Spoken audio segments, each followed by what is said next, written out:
देखिए, हमारा ये मैसेज देना है कि वोट के टाइम ज़्यादातर वोट देने वाले लोग अपने पैर में कुल्हाड़ी मारते हैं। वो अपने फ़ायदे के लिए वोट नहीं देते। वो इस बात के लिए वोट देते हैं कि जो जीत रहा हो, उसमें से 2-3 में से किसी एक को दे दो।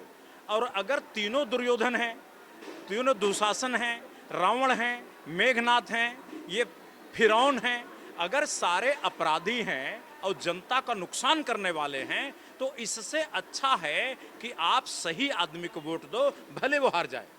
इसलिए हमने पूरे आसाम प्रदेश में इसमें चुनाव में हम ये बात बता रहे हैं, आप वोटर्स पार्टी इंटरनेशनल के प्रत्याशी को वोट दो, बड़ी अच्छी बात है।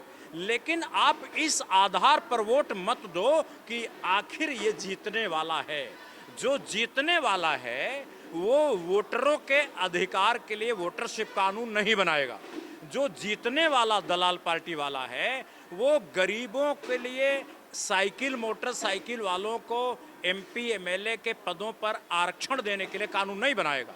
जो जीतने वाला है वो ज़्यादातर बहुत पैसे वाले हैं और ज़्यादातर जैसे जैसे आदमी के पास पैसा आता है, आपने एपिस्टीन फाइल में देखा, जब ज़्यादा पैसा आता है तो आदमी चरित्रहीन हो जाता है और सारे पैसे वालों को टिकट मिलता है। मोटरसाइकिल वाला बोड़ो टिकट नहीं पाता, मोटरसाइकिल वाला हिंदू टिकट नहीं पाता, साइकिल मोटरसाइकिल वाला राभा टिकट नहीं पाता, साइकिल मोटरसाइकिल वाला आदिवासी एससी एसटी टिकट नहीं पाता। जनरल में भी जो साइकिल मोटरसाइकिल के लोग टिकट नहीं पाते।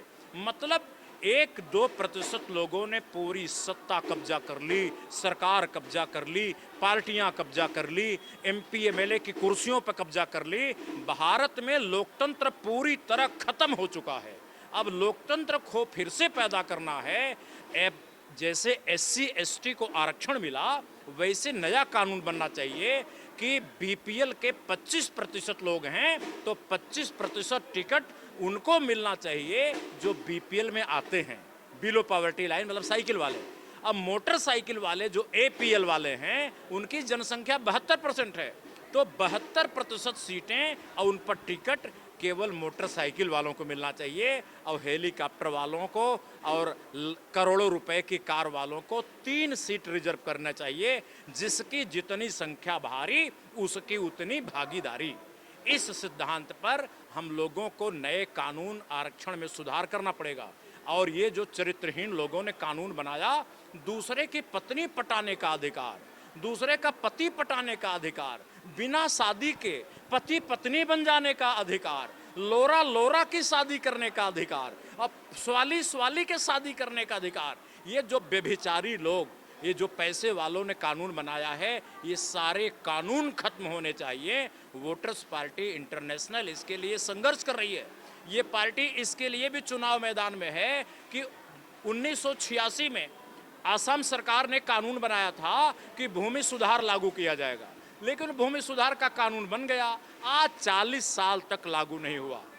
वोटर्स पार्टी इंटरनेशनल वो दबी हुई फाइल निकालेगी और आसाम में भूमि सुधार लागू करेगी। जिनके पास माटी नहीं है, सब लोगों को पट्टा दिया जाएगा, चाहे वो हिंदू हो, चाहे मुसलमान हो, चाहे वो राभा हो, चाहे वो कोई भी हो, बोड़ो हो, गरीब हो, सबको दिया जाएगा जिनके पास माटी नहीं है।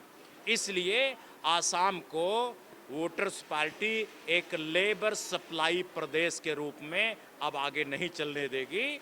आसाम को रूलर सप्लाई प्रदेश, मतलब दिल्ली में राज करने के लिए आसाम से भेजेंगे। इसके लिए वोटरशिप का जो प्रस्ताव संसद में कमेटी ने, स्टैंडिंग कमेटी ने माना है, उसको यहाँ से प्रस्ताव पास कराएंगे, दिल्ली भेजेंगे कि एक वोटर का मशीन की कमाई में जो हिस्सा है उसको दिया जाए, बेईमानी बंद किया जाए। जो देश के नेता इस समय चाटुकारी कर रहे हैं अरबपतियों का, उनके जो तलवे चाट रहे हैं, जो जितना अपनी जीभ से अरबपतियों की जीभ से चाटेगा तलवा, उसका पैर चाटेगा एमएलए बनेगा, और ज़्यादा चाटेगा तो एमपी बनेगा, और ज़्यादा चाट लिया तो मुख्यमंत्री बनेगा, और ज़्यादा ही चाट लिया, उसकी गंदगी भी चाट लिया तो प्रधानमंत्री बनेगा। ये पैसे वालों के जो तलवे चाटने वाले हैं, इनको धक्का मार के राजनीति से बाहर निकालना जरूरी है। जब तक इतनी जागृति लोगों में नहीं आएगी, तब तक आसाम का समाज का उन्नति नहीं होगा, लोकतंत्र वापस नहीं आएगा और संविधान की रक्षा नहीं हो पाएगी। इसलिए मैं सब लोगों से अपील करता हूं कि सारी दलाल पार्टी को छोड़ो। अगर आप वोटर हो तो वोटर पार्टी को वोट दो, अगर आप नेता हो तो नेता पार्टी को वोट दो। ध्यान रखना, वोटर हो तो नेता पार्टी को वोट ना दो।